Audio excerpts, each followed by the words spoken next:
जब टाइम की कदर आना शुरू हो जाएगी, आपकी लाइफ चेंज होना शुरू हो जाएगी।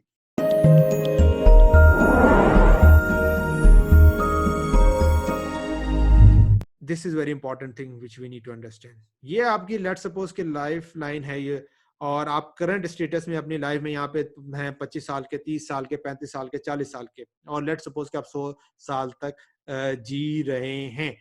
इसको एंड होना है, इसको एंड होना है। जब तक ये जहन में नहीं आएगा, जब तक ये चीज नहीं आएगी, और जब तक आप इसको कनेक्ट नहीं करेंगे, आप अपने मकसद को नहीं समझ सकेंगे और आप सही काम नहीं कर सकेंगे। हम जब कोई मर जाता है या दूर प्यारा चला जाता है तो हम बहुत रंजीदा होते हैं, बट हम ये भूल जाते हैं कि सबने जाना है और उसका टाइम आ गया था।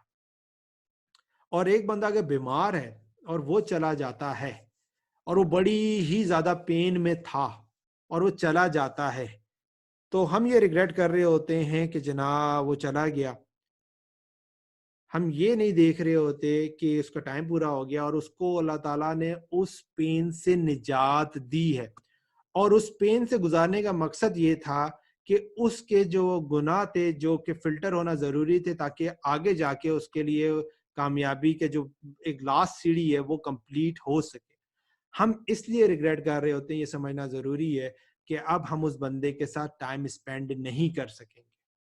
जब आपको ये बात समझ आ जाएगी कि यार जाना तो सबने, आज या कल सबने जाना है, तो गम किस चीज का होता है? गम इस चीज का होता है कि हम उसके साथ दोबारा टाइम स्पेंड नहीं कर सकेंगे। जब आपको ये बात समझ आएगी तो फिर आपको ये समझ आएगी कि आप हर लम्हे को, हर टाइम को, हर वक्त को वैल्यू करना सीखेंगे।